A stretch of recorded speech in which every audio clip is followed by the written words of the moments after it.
Yung katapat naman ito. Okay, sulat. Pababa.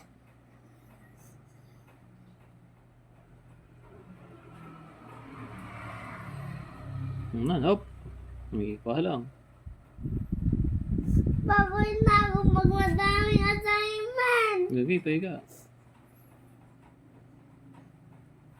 Okay, may ito naman. Katapat naman ko isa. Napapagod na ako. Dalawa ng hawak ko. Dali, dali. Isang nagkakamot at isang nakahawak na pencil. Dali, sulat na. Hindi kaya ko. Kaya mo yan. Hindi nga. Kaya mo yan. Hindi nga. Baka di tayo papasukin teacher pag hindi na tayo. No? Dali, ito, katapat ito.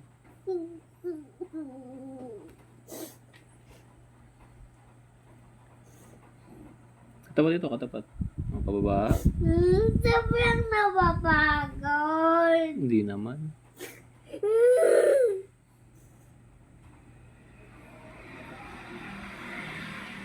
Pahiga. Pahiga naman. Napapagod ako. Dali na, sulat na. Hindi na tayo papasok sa school pag hindi ka magsusulat.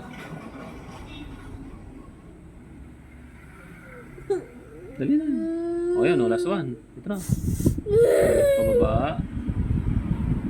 Ang iyak ko na sulat. Wala, hindi tayo papasok sa school. Ang iyak. Kaya, stop. Sulat na, dali. Tama na reklamo. Iyak. Sulat na, dali, sulat na. Iyak. Dali na. Hindi ka bibigyan ni Lola ng cellphone pag di ka bibigyan sa assignment. Sulat na, dali, sulat na. Stop na, dali, sulat na. Go, sulat na. Pababa. Dali na.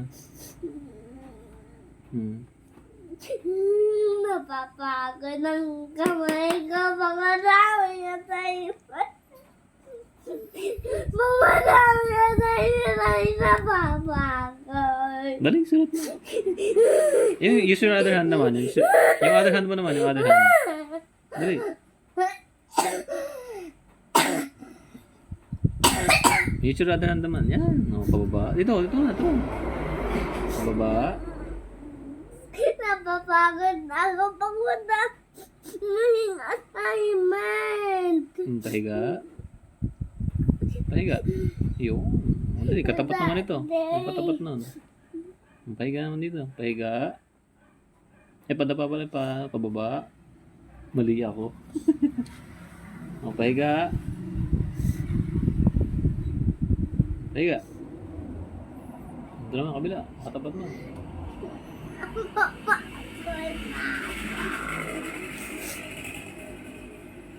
Napapagod na ako. Dali na, sulat mo. Pababa.